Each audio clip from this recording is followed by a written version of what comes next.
Hello प्यारे बच्चों, कैसे हो आप प्यारे बच्चों। इस वीडियो में हम कक्षा 10 का जो आज स्माइल का 8 जुलाई 2021 का होमवर्क आया है हम उसे करेंगे। तो बच्चों आज स्माइल 3.0 में आपका साइंस का पाठ आया है रासायनिक अभिक्रियाएं एवं समीकरण। आज इसका भाग 5 आया है जिसमें हमें अभ्यास प्रश्न 11 से 20 करने हैं।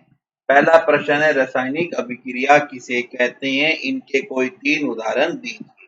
तो देखिए बच्चों, जब एक या एक से अधिक पदार्थ आपस में अभिक्रिया करके नए पदार्थ का निर्माण करते हैं तो ऐसी अभिक्रिया रासायनिक अभिक्रिया कहलाती है। इसका उदाहरण है जैसे मैग्नीशियम जब हाइड्रोक्लोरिक अम्ल से क्रिया करता है तो magnesium chloride plus hydrogen gas बनती है। इसका रासायनिक सूत्र बन जाएगा मैग्नीशियम प्लस HCl।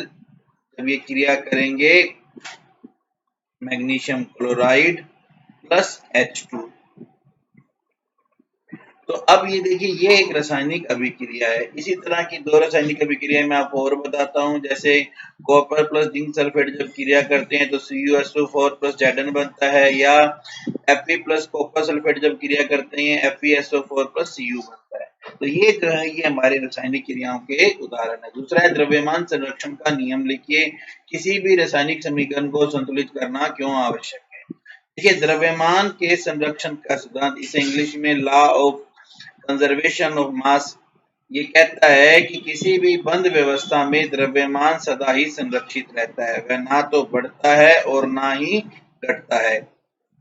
द्रव्यमान का न ही सृजन हो सकता है न ही इसे नष्ट किया जा सकता है। इसीलिए जब भी हम रासायनिक अभिक्रिया को लिखते हैं तब हम उसे संतुलित करते हैं। इसे संतुलित करना, जैसे अब यहाँ पे आप देखिए, यहाँ पर Cu प्लस ZnSO4।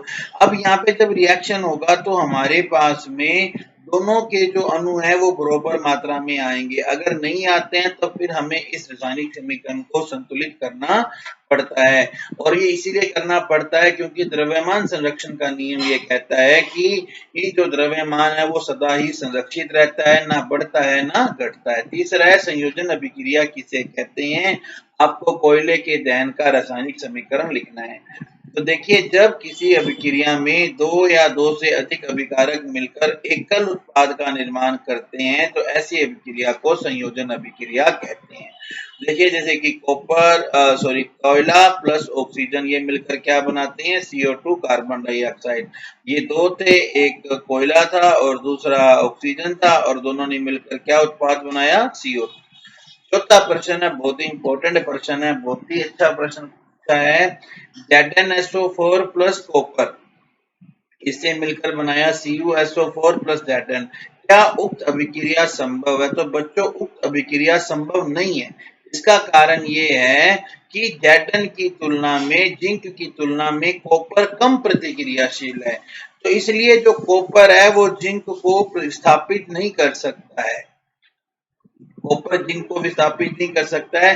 जब ये अभिक्रिया होती है तो इस तरह से होती है, Cu प्लस ZnSO4 जब मिलते हैं तो CuSO4 और प्लस Zn बन जाता है, ना कि ये वाली अभिक्रिया पूरी तरह से गलत है। ठीक है, नेक्स्ट है उपचयन और अपचयन अभिक्रिया में क्या अंतर है। देखिए, उपचयन एक ऐसी रासायनिक अभिक्रिया है जिसमें इलेक्ट्रॉन मुक्त होते हैं।